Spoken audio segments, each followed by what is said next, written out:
आपके सवालों की तरफ। और सबसे पहली क्वेरी हमारे पास आ रही है यूट्यूब से कमलदीप की, जो हमारा शो रेगुलरली देखते हैं।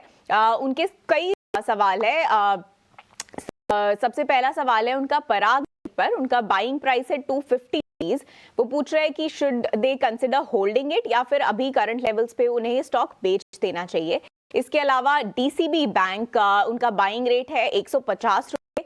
इस पर भी उनका यही सवाल है कि उन्हें इन करंट लेवल्स पर होल्ड करना चाहिए, क्या हमें और अपसाइड देखने को मिल सकता है या फिर सेल। तो क्या राय रहेगी आपकी? यस, तो पहले तो पराग पे देखते हैं। पराग मिल के अंदर पिछले कुछ दिनों में एक अच्छा खासा अपमूव देखने को मिल चुका है। यहाँ से एक प्रूडेंट अप्रोच होगी कि आधी क्वांटिटी वो अपनी बुक कर लें और रिमेनिंग के लिए अपनी पोजीशन को 340 के स्टॉप लॉस पे होल्ड करें। और आई थिंक अगर थोड़ी समय को और दे दें स्टॉक को ले से 1-2 मंथ्स, तो क्वाइट पॉसिबल ये स्टॉक 400 सवा 400 के आंकड़े को छू जाएगा। तो फिलहाल पार्ट प्रॉफिट सलाह इन्हें रहेगी। अब आते हैं डीसीबी बैंक पे। कुछ छोटे बैंकों ने, प्राइवेट सेक्टर बैंक्स ने काफी अच्छा परफॉर्म किया है ऑफ लेट, और उसके अंदर डीसीबी बैंक भी है। पेंशन का ब्रेकआउट इस स्टॉक के अंदर आ चुका है। मैं उम्मीद कर रहा हूं आने वाले 2-3 महीनों में इसके अंदर ये अपमूव बरकरार रहेगा। 190 और 210 के करीब के टारगेट्स इसके अंदर एक्सपेक्ट किए जा सकते हैं। होल्ड की सलाह दूंगा with a closing stop at 160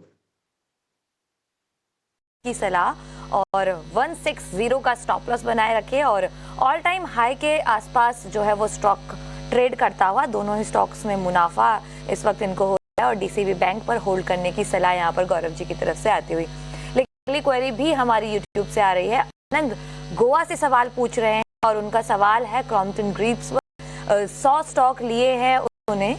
और ओके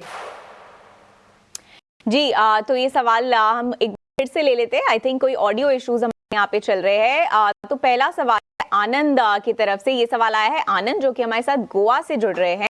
उनके पास 100 शेयर्स है क्रॉम्पटन ग्रीव के। उसके अलावा और उनका स्टॉक बाइंग प्राइस है 360 रुपए। वो पूछना चाहते हैं कि क्या उन्हें और शेयर्स इस पर अभी करंट प्राइसेस पर खरीदने चाहिए। उनका होल्डिंग टाइम होराइजन 3 साल। तो 3 साल के लिए आपको क्या लगता है गौरव, क्या राय रहेगी आपकी क्रॉम्पटन ग्रीव्स को लेकर? कंसिडरिंग उनका अच्छा खासा एक लॉन्ग टर्म व्यू है, शेयर में काफी करेक्शन आ चुका है एंड ये स्टॉक अपने इंपॉर्टेंट सपोर्ट्स के पास ट्रेड कर रहा है। देयरफॉर यस, वो अपना फर्दर एवरेज कर सकते हैं अपनी पोजीशन को। थैंक यू गौरव इस सवाल का जवाब देने के लिए। अगले सवाल पर